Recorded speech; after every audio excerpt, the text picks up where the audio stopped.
tichiona kuti tingapinde here musecond half yechirongwa. Imi uchi pasina nyuchi, Kesto pazvese, shuga pashuga. Zita ndi Blessing Shumba, the psalmist makaterera ku the number 1 internet radio station, Zimnet Radio. Ivaine kuterera kwakanaka. Makaterera to your number 1 internet radio station, Zimnet Radio, Pombonokai, Mutapiri, ndini wenyu Ami Jemanda and the Rhythms of Africa. Pombonoka, Zambekani, Sara wakaterera, Mumanzine ma interview, Jeste zviri pano, Zimnet, yakapengera iwewe, neni wato, kusiti batane. One love, I'm out.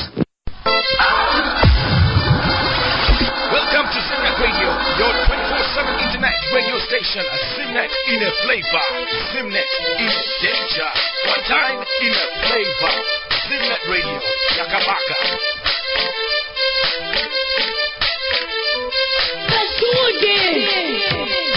Zimnet in a danger, Zimnet in a flavor, Zimnet in a danger, Zimnet in a flavor. Zimbabwe's number 1 internet radio station, broadcasting to you live 24 hours a day. This is Zimbabwe's number 1 Zimnet Radio. Tune in for your favorite bits, tunes from Zimbabwe. Zimbabwe's number 1 internet radio station, broadcasting to you live. Began in Africa. Make the whole world know about your business. Advertise with Zimnet Radio. Email marketing@zimnetradio.com.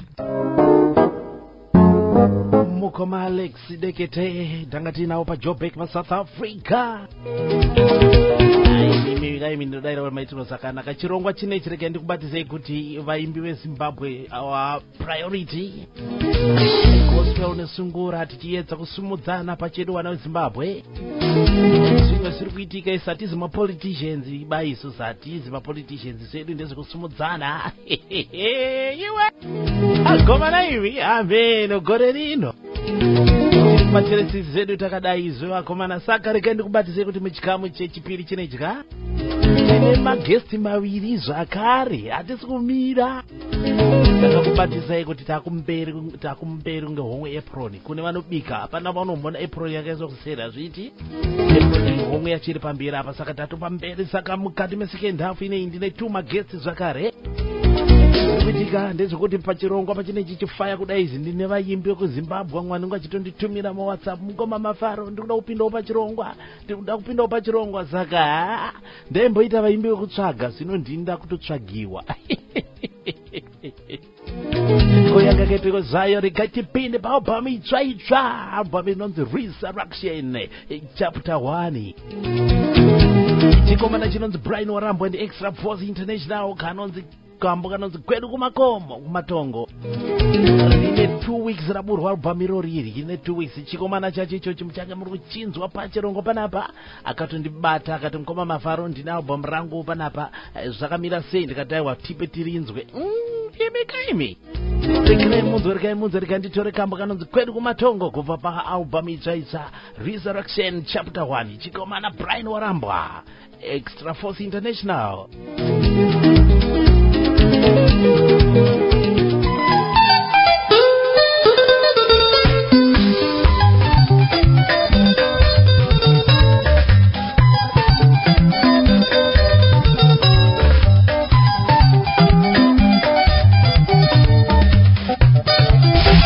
Brand new releases with Mafaro.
Mufaro on Zimnet Radio.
Another level. Ichi chikomana ichi is not related to the Jimpetu Zikana Kana. Minister with Brian Warambo Extra Force International. Kwata Obamrakan's Resurrection Chapter 1. Itakatobatana naye zita rato mudhari mchangamiro kumunzwa ndakataiwa kati ngabva tangotanga kuti interview ipapo. Rekatimbopush manzi vatereri vambokufila mbichana kama kanonzi kwedu kumatongo ini ndafunga kwedu kumatongo ini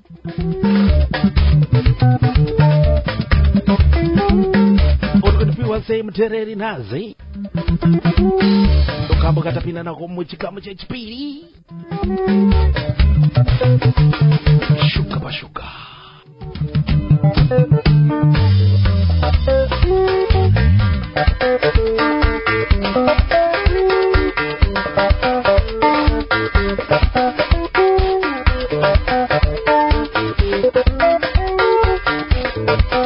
Yekujure vanhu mushamari wovanhu vaimbe Zimbabwe Maporoject Promotions Jesus Studio Southeast of England. Akomana chando chiri kushwatura komana chando chakaipa. Saka tachakati cheke dziri dzivana Zimbabwe dzitimbo jaiva pamwe tingadzirwe. Kwa muri kubata muri. Thank you so much for choosing Zimnet Radio. Tachizimudzi vana veZimbabwe chifarire chikomana ichi Brian Warambwa Extra Force International. Album itsva inonzi Resurrection Chapter 1 kamba kanonzi kwedu kumatongo. Yoramba ndakatsika ipapo ndibudariro ndikudedza chikomana chitsva sakare debut album. Chikomana chinonzi Delight Banda. Vakomana imi.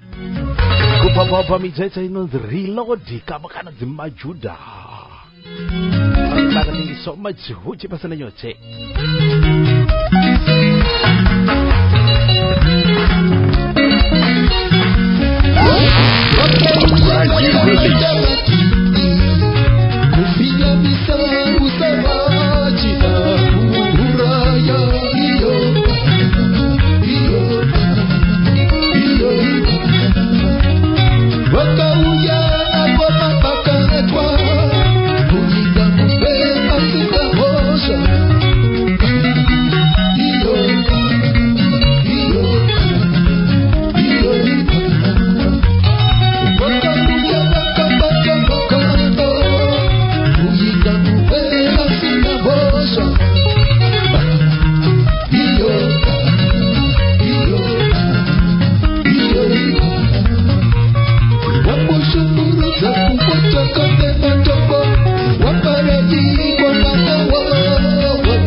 Zimnet Radio.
Banda kubva paubhamu yakanzi Reload, albhamu itsva itsva ikamukana majuda, albhamu yakatakura 6 tracks sauchi pasina nyuchi ichakaherereka shuga pashuga kesto pazvese munisenzei kwa mudibata muri muna mavharo wemavharo aimika imikuedza kuti ndimbodzirwa kani studios muno mune mahiri necentral heating iri on, but yai kuita kusvika munzeve umu ukaona wafriza nzeve kauza kuti watonhorwa magomana imi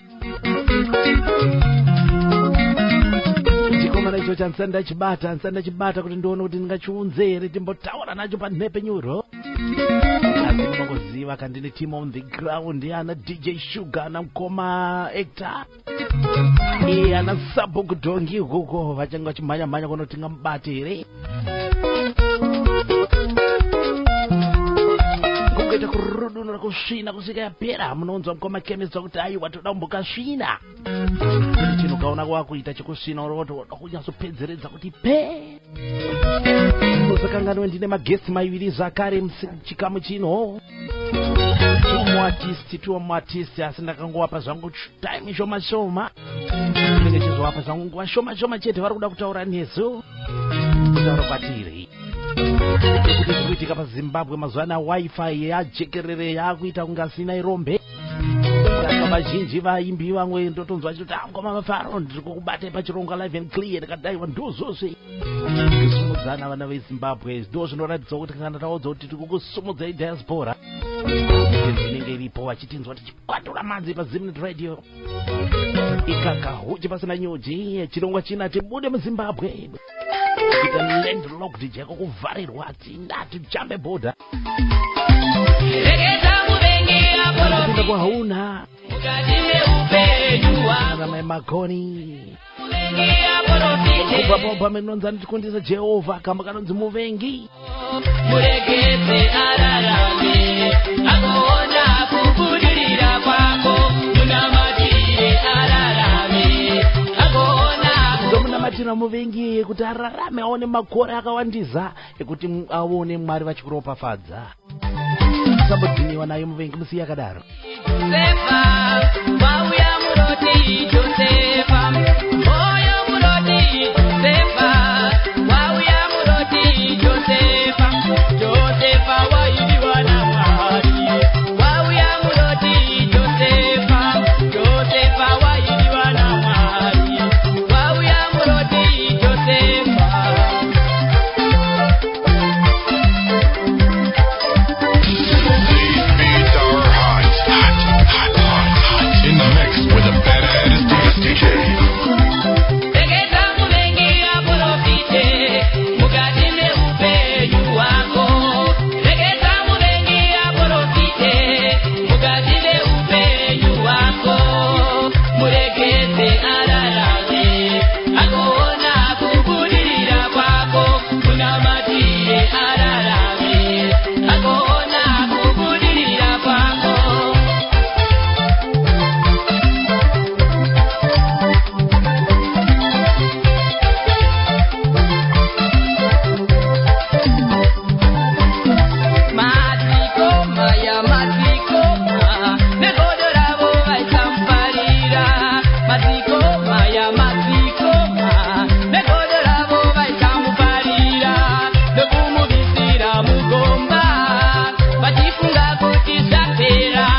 Andy Mafaro on Zimnet Radio.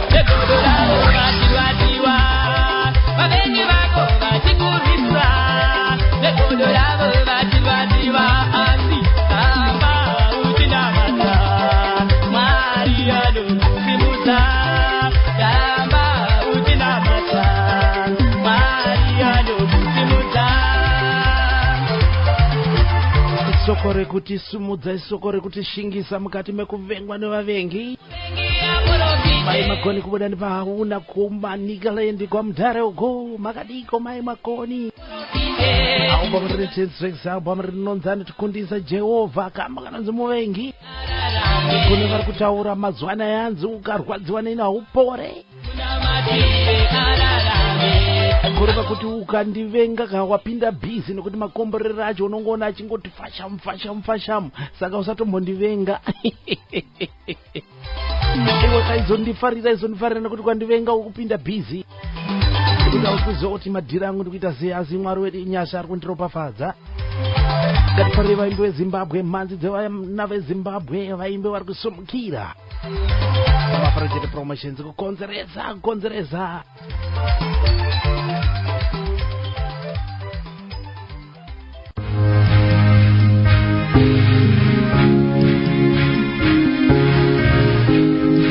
Ndakaita presoni papa ndiri kudedza Pastor Barbara Chivaura. Vanhu vakandibata jiro mviki sikanzi ngoma Mafaro ndakangobudisa single chete for now. Special dedication to all my fans. Asalbum riku yakamba kanonzi anouya. Akamukurukura navo kubuda nemuCraimbone umu Pastor Barbara Chivaura vanobuda nemuCraimbone. Takakurukura navo rikati kanzwe single itsva inonzi anouya. Hakuna nosiva nguva asi achatoka.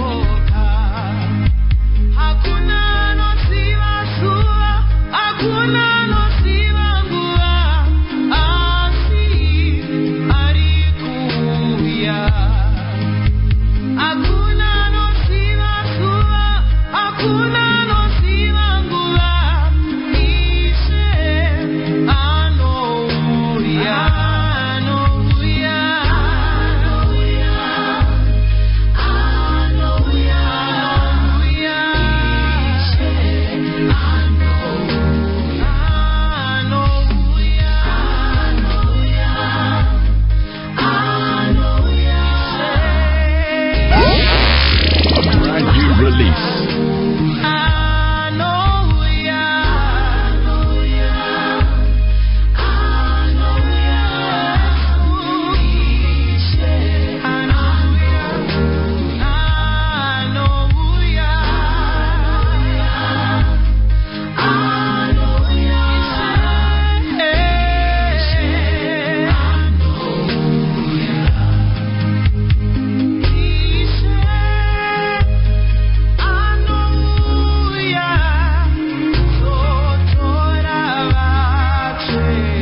kari kubva kuna Pastor Barbara Chivaura kambakananzano uya latest single yavakatondibatisa zvasondorino yimi ikane nyaya yekuti ndakambokurukura nawo pachirongwa panapa ndikataiwa pasa kana zvangoita chete munongopota muchitibatisa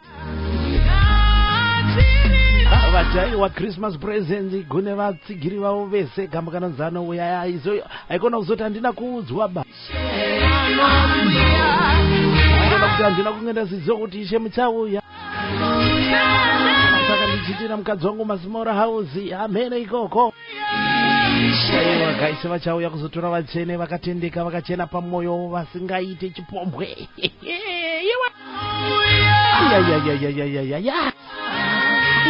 zvangu uri Zimbabwe munongoziva kase kutaura kwandamboita pai kuti kana taakumberi sehomwe yapuroni atichadzokera standard kumashure zvingatonetsa zvazvo kana tatoshaya vaimbi sekutsanangura kwandamboita kuti ndichange ndine vamwe magesti mairi umwe wacho muchikamu chino chechipiri ndimugomata Tenda Pinjisi Spana Boy neHoly Superstars munoziva kavakati paalbum rinonzi Rumbidzo Kumuridzi pakaita kambo kanu saka nonzi saina kaka saka ndatirega ndivabate kuzeru kuavhataiwa hamafaro hapana chakaibhamira ndipinde saka rega tivanze vachimbotipa maupdate zvakamira sei nekuti katanyanya kungosaina vakomana zviri seiko paSuper Cream Studios paSuper Cream Studios ndo pabasa pavo pavanenge vachikiyakiya zvavo vari apo vakananga padyo nepaWestgate apo ndokuma areas kwachona ikokoko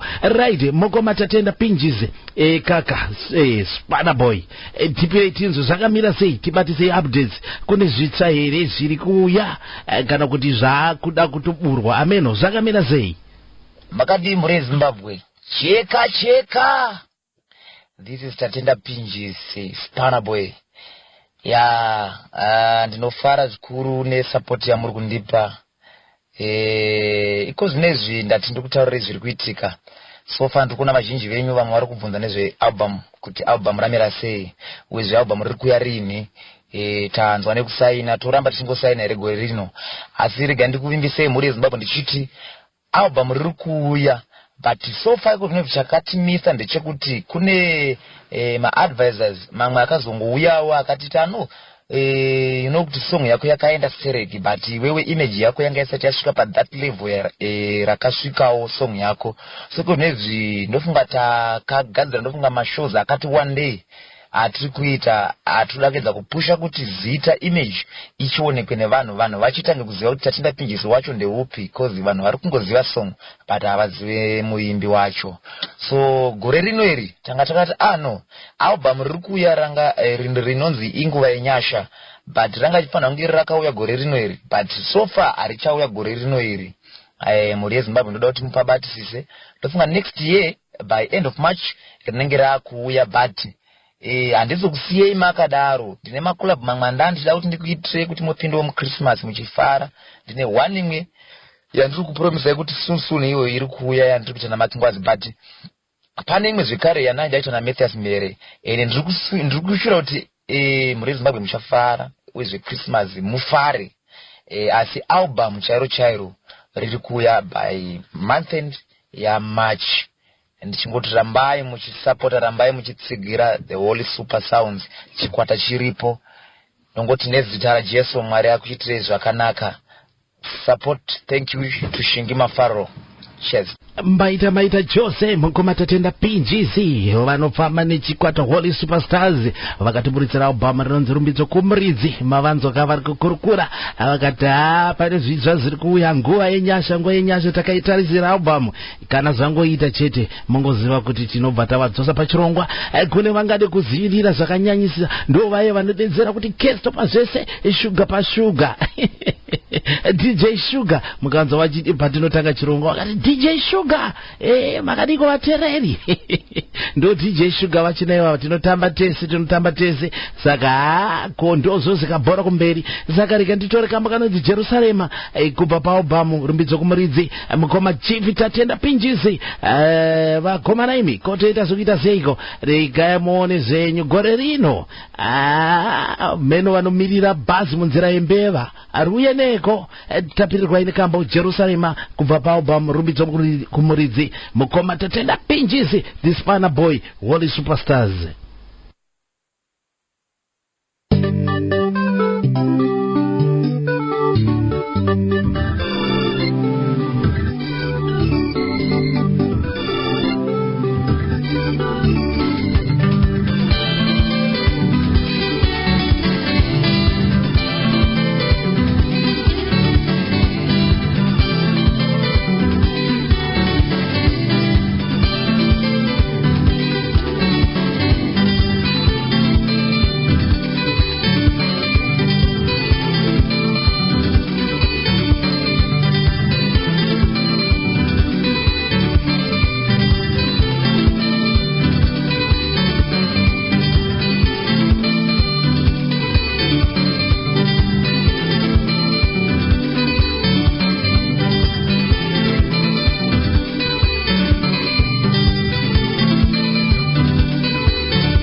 kanonzi Jerusalema kubva paalbum Rumbidzo Kumuridzi. Vakomana Holy Superstars vakatungamirirwa namugoma kana kuti Chief Tatenda Pinjizi. Ikaka ndangoti aiwa pinda izo 2 minutes chete saka mangonzoka update. One more guest is coming. One more guest. Stay tuned, msamaile kure.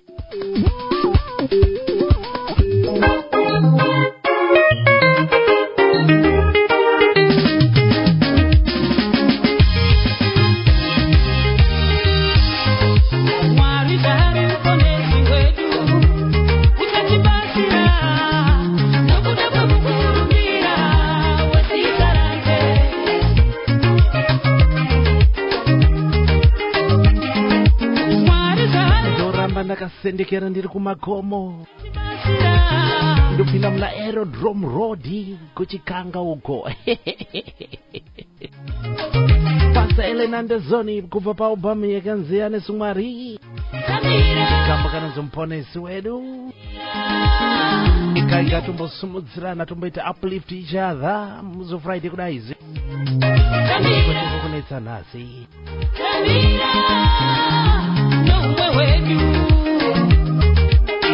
Apa marachiitsa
wambozinzwa uchizoziva kuti wazinzwa nhasi kuti Mwari vanogona kuti nzira iyopo pasina nzira.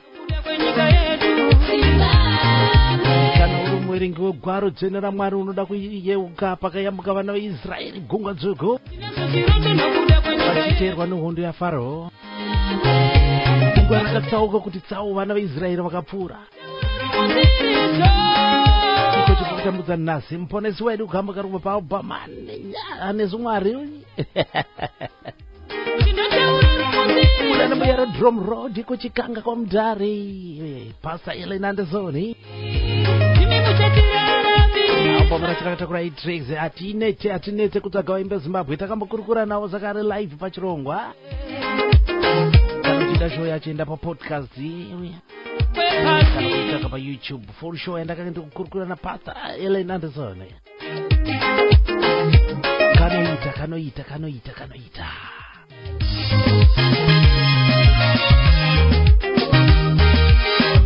Wari kutibata vese ndokuchingamidzai pachirongwa hamuna kumborazika huchi pasina nyuchi. No honey, no bees. Broadcasting live from Desert Studio Southeast of England. Kuno ku Kent. Vanogara mu UK ndiri kuno zvangu ku Kent ku Gillingham. Southeast yes yakadaro.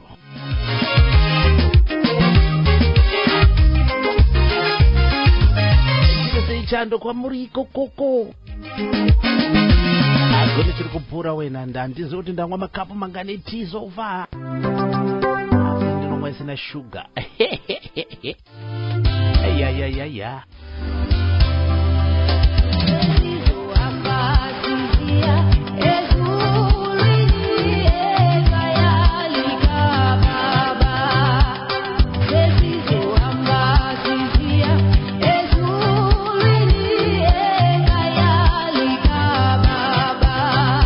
Paubamuza cheme vatete ema machingura mutizi kamukanzika ya kubva paubamuza cheme trace ikaikata kuti zvatambobva musungura regatimbopinda mune dzechitendero ikatenga kepezvayo apa mitsvaitsvaitsvaitsa zvakare kubuda namasvingo imi vatarisei mazuva anoteera ndoziva live on air.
upcoming gospel artist, and very soon muchanga minawo live panapa panepenyuro Zimnet Radio.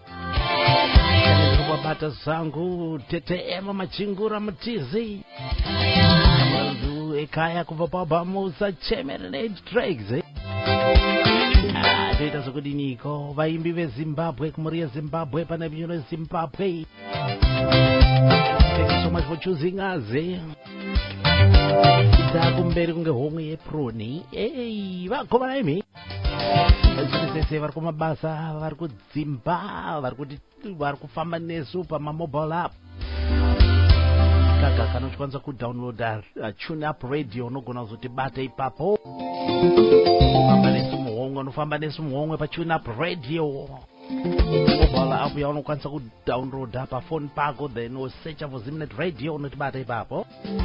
Kuti usarasikirwe nemavharoga. My season holy psalms, Makoma blessing cannot Pastor Blessing Shumba. Album rikunetsa moto chaiwo.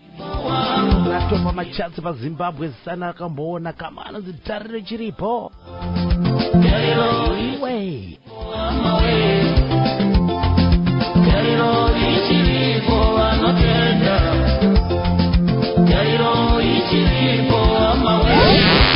A brand new release.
with the best online station, Zimnet Radio, bringing you nothing but the best.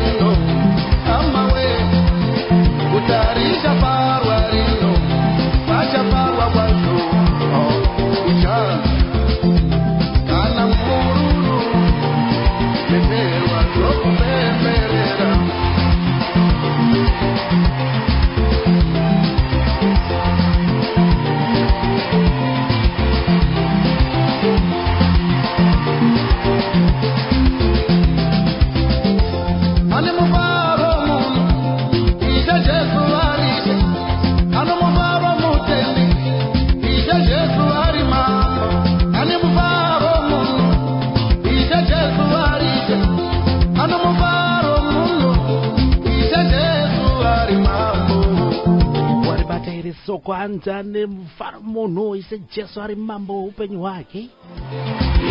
Kubva my season holy sounds Blessing Shumba album itsvaitsva komana imi bereka zvaro itracks igamba kana nziri potariyo. Never lose hope, never lose hope. Press on, tariro iripo. Thank you so much for choosing Zimnet Radio. Muripa huchi pasi na nyuchi. Yopino hani ni mshamarari. Migaimi ziri kuitika mustudio mansana mboziona. Muri kutonhora zingaite saka I have to be active. Ndiri kurova jive hausi kumboda. Muri yeZimbabwe panapa zvakuitika kandezvekuti kana takumberi sehomwe apron kudaizika hatichada kuti standard idzikire pasi. Saka sondo rega muimbo watenge tinaye uya tinoda kuti tiedze kuti tinomudedza angotaura nemibhicheni achibva kubatisa kuti next week ndinenge ndiripo ndichikurukura nemi. Andinomaona manje. Saka zviri kuitika panapa ndezvekuti panapa ka ndabatana namukoma Simba Rashe Chitetere. Vakomana imi makamubvunzwa masunda apfuurayo zvichienda kuseri uko ndakanga ndichirova mhanzi dzavo kaka. Saka nguva yasvika yekuti muchivanzwa pachirongwa. Saka mukoma Simba muri kuNewlands muHarare kuZimbabwe. Ndingoda kungoti mungovayeuchidza kana kuti chivabatisai vateereri kuti tinenge tiri tese next Friday pachirongwa huchi pasina nyuchi. Makadeni vadiwa vateereri kumativi mana ose pasi rino. Ndinoitwa Simba Chitetere muimbi mutsva weSungura. Tinowanikwa ndiri munzvimbo yeNewlands kuguta reHarare. Ndokuzivisa kuti chakatocha next Friday pahuchi pasina nyuchi. Ngatisanganei next Friday chakaherereka. Ndiva mukoma Simba Rashe Chitetere muimbi wedu mutsva mumusamba weSungura vatinenge tiinavo next Friday pachirongwa huchi pasina nyuchi kubva paalbum ravo ichaibva rinonzi Tamba Mwana Tamba vachitungamira chikwata chavo chinonzi Extra Dandaro. Regerai tibva tambonhonga zvedu kambo kanzi Katapila Bulldozer kubva paalbum yacho ipapa. Saka next Friday chinenge chakachaya chando chichitonhora kunogwa asi tinenge chichichaisa mhanzi yeZimbabwe nevaimbi veZimbabwe. Tsudzura mukoma Simba. Thank you so much. Tobatana next Friday.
Ona iwo tanzwa nefoshoro isu mutipewo mukute Urizi weraramo ndimi mwene wenyasha Ona iwo tanzwa nefoshoro isu mutipewo mukute Woteta netara nengoro dzemoto Ukanganwa vakatapira vatafambe piko Woteta netara nengoro dzemoto Ungakongu ndiyakatapira vatafambe piko Kafano kakukaya ishewedenga Ndinovimba nesimba renyu Mundipapurire Kafano kakukaya ngengoma nerimba Ndinovimba nesimba renyu Mundipapurire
Otamba mwana tamba keda nalo kalira kangoma Otamba mwana tamba nyangwe wakasembera masiro Chirema chine sana shia chino sembera masiro Osando kunemi vasekiri vango magara magapenga Osando kunemi vasekiri vango magara munese Chipawo nemidi no shikakure Sepiwe nemidi no shikakure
makanzo kakamba kari kubva paobama yakanzi tamba mwana tamba chikwata extra dandaro vakatungamirirwa namugoma zimba racho chitetere ndo muimbi wedu watinenge tinaye next Friday pahuji pasina nyuchi malevhel acho akuramba achikwira imi kaimi andodaira kuti maitiro zvakanaka saka Friday next week tinenge tine sungura zvakare mukoma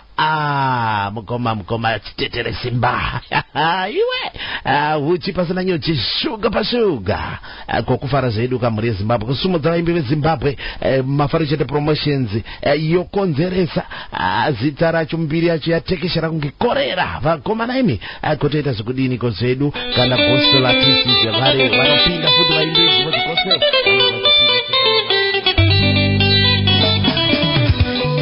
ndofambira pamberi ndiri kupinda paobama yakanzi 10 and shoot letesa obama kubva kuna mukoma Alec Musuke nechazunguza the Eagle Power gondo dzegondo dzinoperera mudenga kamba kanonzi muridzi wangu mazuva anoteera koma iwa mutanga muri kuwanzwa panapa pachirongwa live and clear katikanze kamba kacho muridzi wangu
wandinofema ndimi munoziva paunobva zvandichave mangwana zviri musanda handizive ndimi munoziva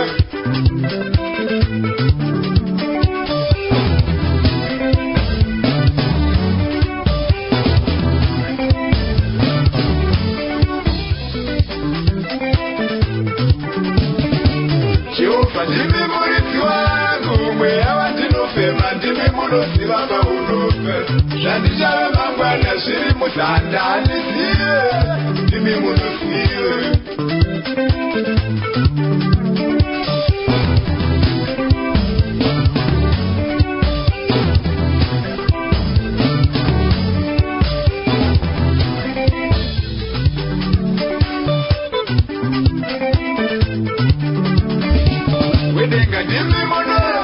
dzangu vandinofamba zuva nezuva munondibvisira zvinyavada ndisina kuvatwe vakondiitei ndiri mumaoko enyu mambo wedenga ndimi munoronga tsoka dzangu vandinofamba zuva nezuva munondibvisira mizvamizira ndisabaiwe vakondiitei ndiri mumaoko enyu mambo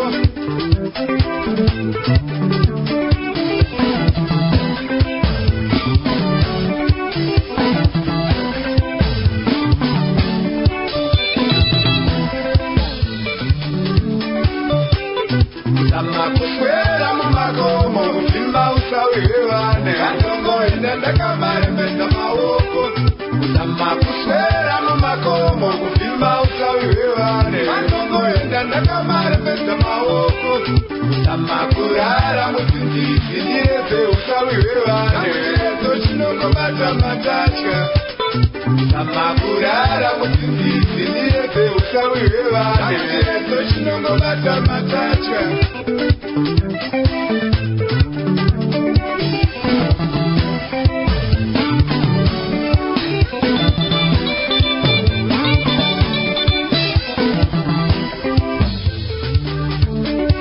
Daiti zvimwe zvandiri mwana wemvura savetsi vakanda kupushisikwa zvemvura ndichazviwa nanyore odobodo tsoko zvandiri ndinongotemurawo wani Daiti zvimwe zvandiri mwana wemvura savetsi vakanda kupushisikwa zvemvura ndichazviwa nanyore odobodo tsoko zvandiri ndinongotemurawo wani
Kambo kanonzi muridzi wangu kubva kuna mukoma Alex Musuki ndichazunguzai kupawa. Vanzi hondo dzegondo dzinoperera mudenga dziperere pasi.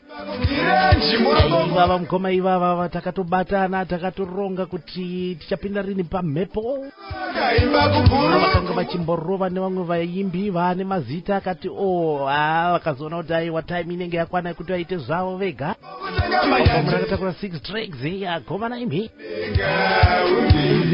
Muridzi wangu ndimi Shoma Zimba ose munoziva nepakafanira kuti ndiveme iwe.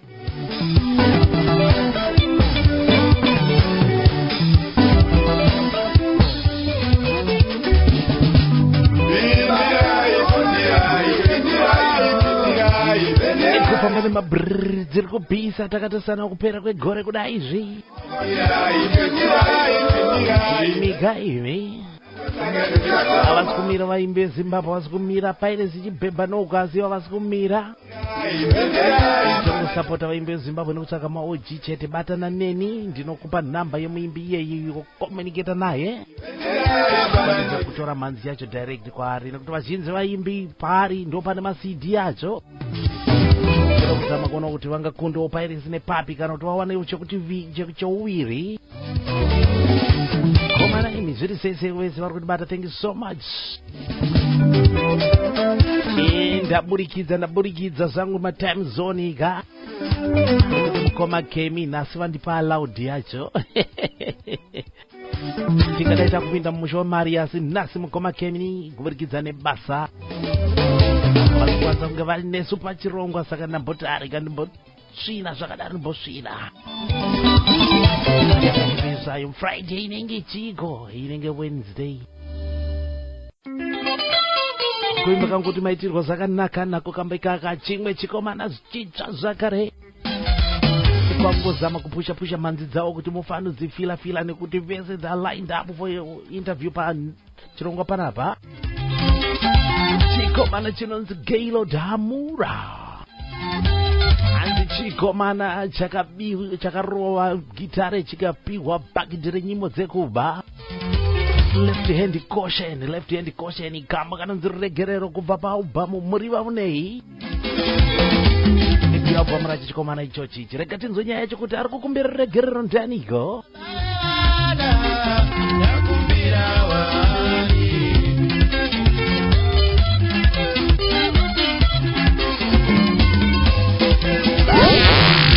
Brand new release.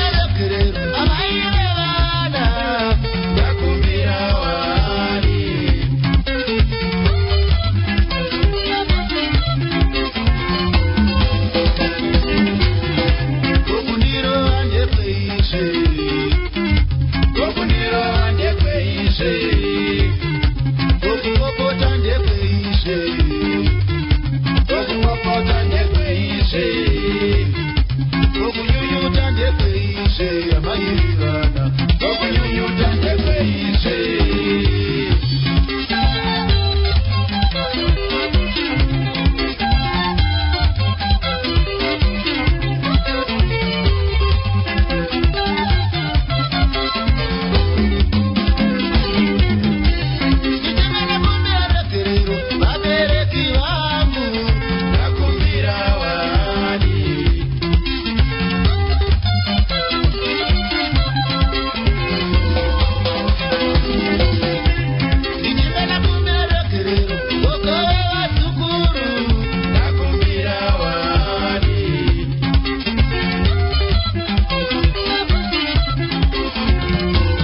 muwana mevana nekusinga wapere.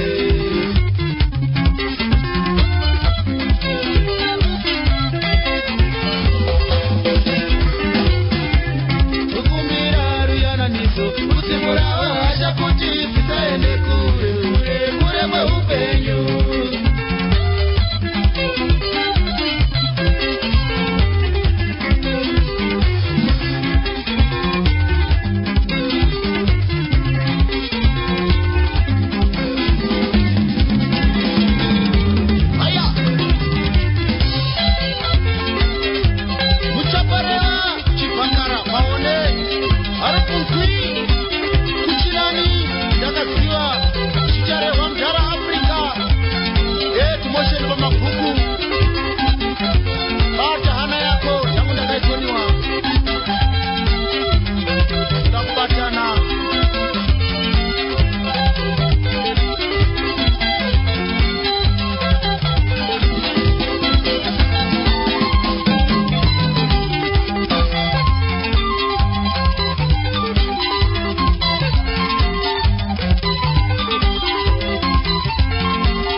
With the best online station, Zimnet Radio, bringing you nothing but the best.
tibatere soko chine chinotatadza kubudirira kungovengana kungoshorana kungodhukana muchita zvakaipa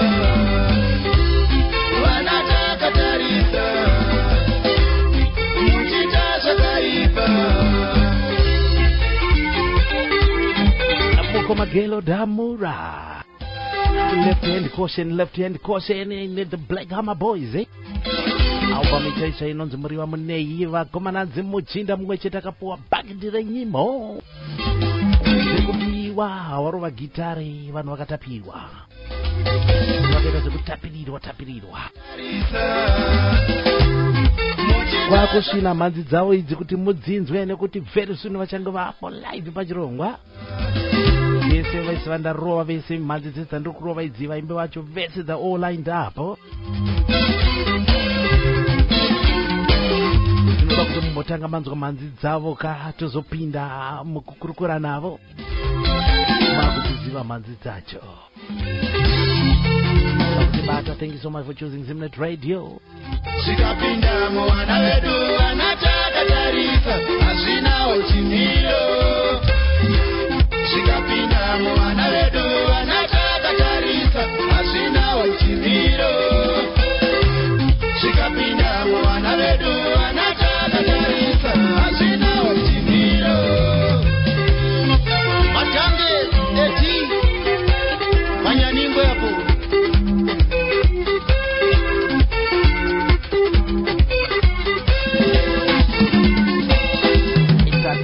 kusvina kusvika kapera kesa kuti pe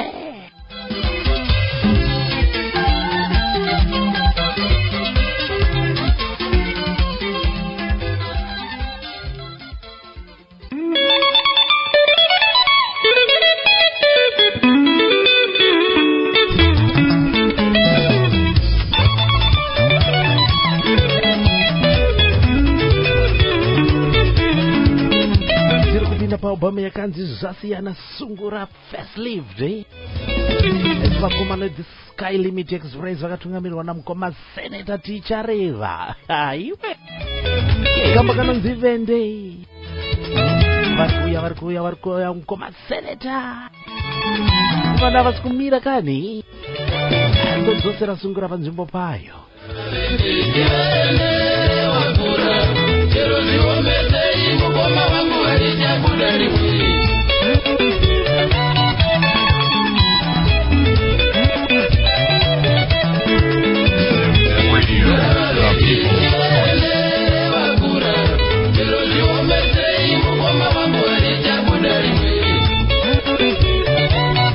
Vende remunhu akura nyangwe zvomese hapana rimwe richabuda zina ipapo ratovende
gore taiti ratanga zvakanaka tichafara asi ndogore rakabva rasangana netsaona dzatakasangana nadzo dzakasiyana siyana.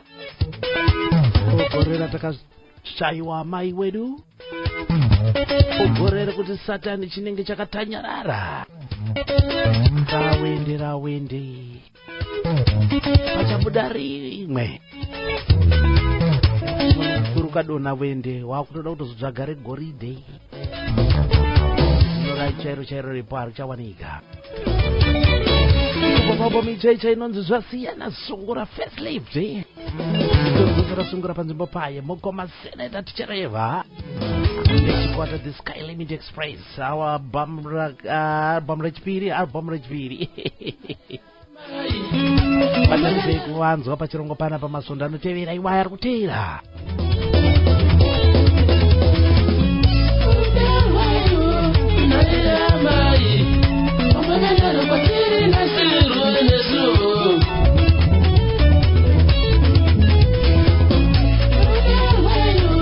Kambukani mashoko anosuwisa chose mufunge zvenyu.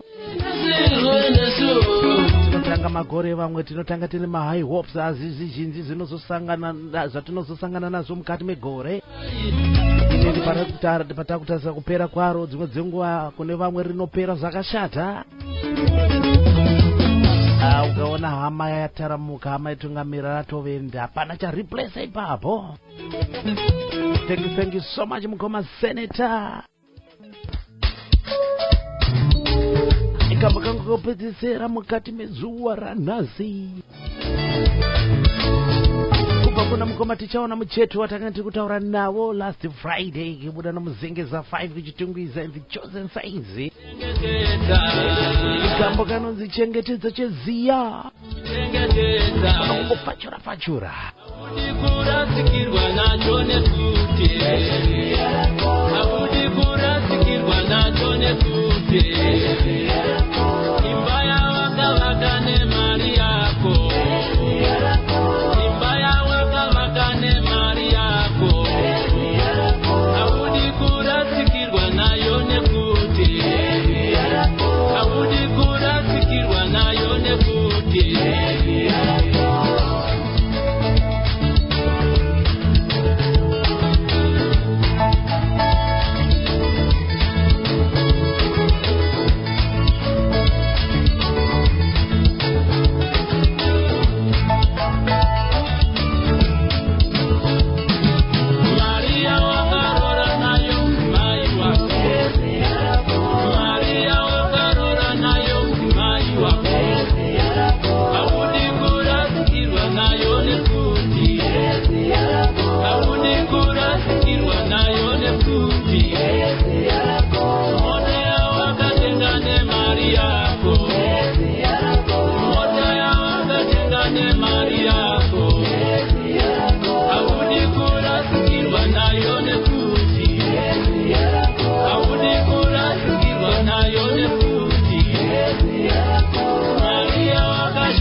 waribatere zoko chawakashanda ringa kuchitambisa kani aikona kuti kana wangotambira mari wopfachura pamwedzi wese unopera uchikwereta uchijoinidza kuti uende kubaza kana mudiaspora munomu vazhinji wese unongopedzesera wangodzosera mari zvikwereti ai wakaiwa munhu akarongeka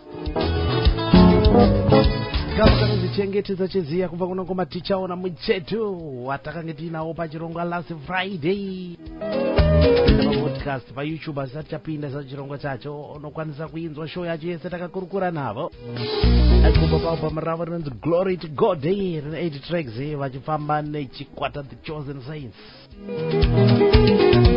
muri Zimbabwe kangoma karirisi kanenge kakuda kubvaruka zvanhasi zvakwana mufunge kakutora zvangu extra minutes munongoziva kuti by 3 tinenge taita knockofers mukoma chemist asi wabatikana pamusha wemariza kana kuti rega ndimborova zvangu ka extra hour ko ndizvozoga ndizvozvo kakugamana next Friday mwari atitendera watichengeta tinenge tiri muNew Orleans namukoma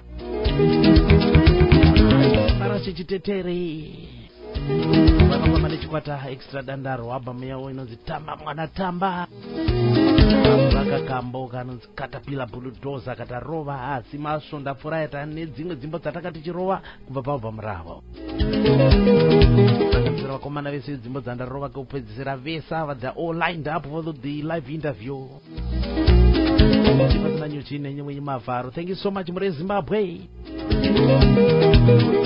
Ndatenda zvangu wana dedi ngatizochengetedza na mai.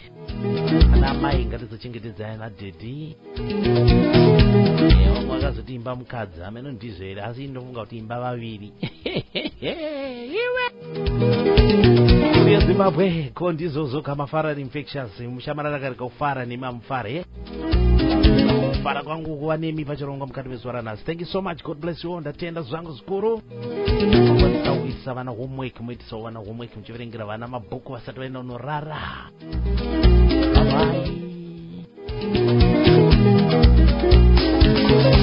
bye.